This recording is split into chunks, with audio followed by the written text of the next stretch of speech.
Are the first misconception, one by one we will go. The first misconception that the student misconception. The first is the factual details. The factual details. The student believe, the aspirant believe that there are factual details in history optional, but we need to understand that there are factual details in all the subjects. One cannot do away with the fact or the information in any subject, because we have to cram the lots of facts in prelims and mains exam in different subjects, the different modules of general studies. And the second thing that we need to understand, that the syllabus, we just cannot say that the syllabus of the exam of history optional is very, very lengthy. So all the subjects have the vast and lengthy syllabus. The syllabus of almost all the subject is equally vast and comprehensive. UPSC does not discriminate among the subject. The syllabus of certain subjects like history, political science are more defined, and they appear lengthy because they describe the smallest theme of the subject. It does not mean that the syllabus of certain subject, certain other subject is short. It appears to be, because it includes only the major themes. But in history optional or in the subject like political science, they define the small themes as well. So syllabus of some subject cover 2 to 3 columns, whereas some cover just one column and or half the column. So this is completely unscientific and illogical that we should not opt history just on the basis that the syllabus is exhaustive and lengthy. This is also a great misconception. So the aspirants who want to opt optional subject as a history because they have some kind of inclination towards history, they often get misguided on the basis of that it is vast and lengthy. So second thing is vast and lengthy syllabus.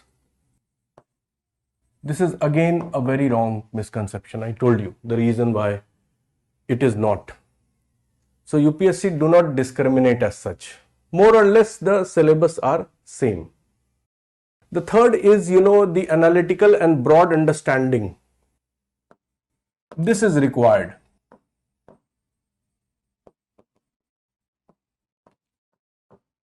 Broad understanding is required.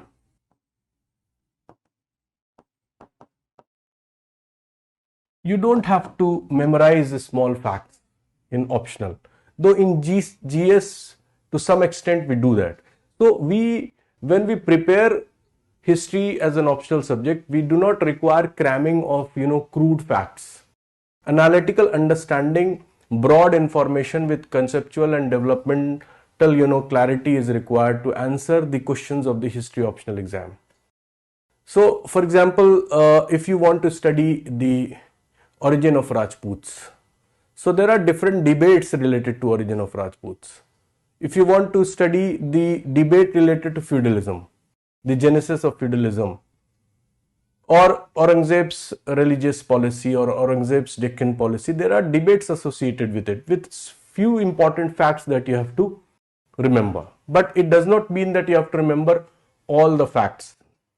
So a broad understanding, analytical understanding is the requirement of the subject, and that we do when we study history optional.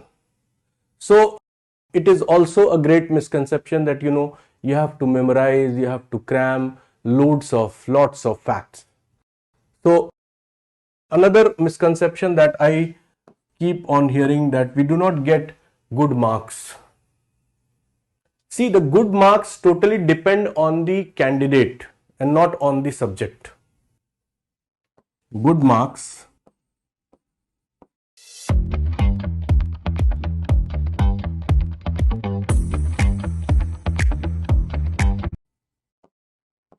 depend on the candidate.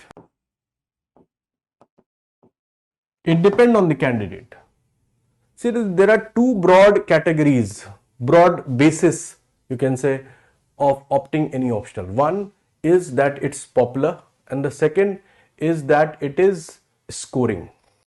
People opt, literature subject like Hindi optional, or Urdu optional, or Pali, and they also even score good marks because they have certain inclination towards the subject. But suppose I have inclination towards history and someone comes and tell me that this subject is not good, it is not scoring. I can score a good marks when I am inclined towards that subject. I will give more time and I will have an in-depth study in that subject. And in case if we opt for the coaching, that will help a lot. I'm not here to tell that everyone who hears this video, I am suggesting him to go and opt for any optional subject or go for coaching centers or something like that.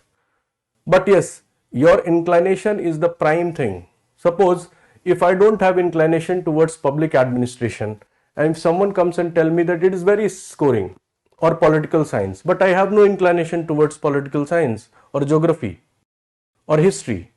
If someone comes and tell me that this is very good, people score and this and that, blah blah blah, so that will not work. First is the interest in the subject. Second, it is popularity.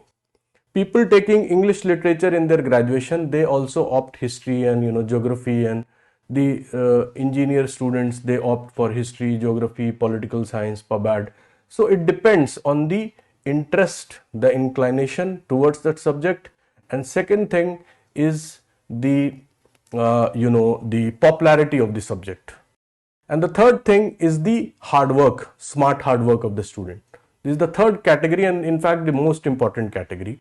So fetching of good marks solely depends upon one's performance, not subject. One can get good marks in any subject. Subject associated with science may be more scoring than those of humanities because of greater objectivity in the subject. And there are good number of students getting 300 plus marks in history every year.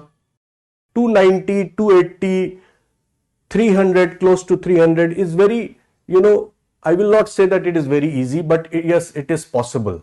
One can get with a proper understanding of the syllabus, reorganization of the syllabus on the basis of the previous year's paper, studying standard books, taking down notes, revising, doing map work, etc.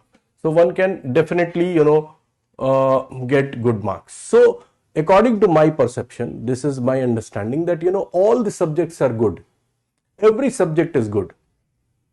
There is a very simple and, clear logic is that subject do not perform, but the candidate performs.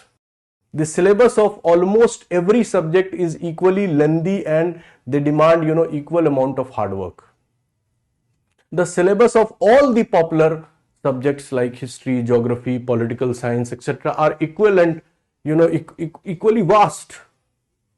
One can get good marks only with proper guidance, proper hard work, adequate hard work, conceptual understanding of the syllabus, and regular answer writing practice. And we see in these optional papers how the previous year's paper are repeated. They keep on repeating the questions. So optional become a bit easy than GS. This is what I feel. Because you study the syllabus properly, thoroughly, and you work hard for 500 marks. In GS, you work hard for 1000 marks, but you are not sure that how much you will be getting. But in optional subject, surely will be touching 300, or you can cross even 300, and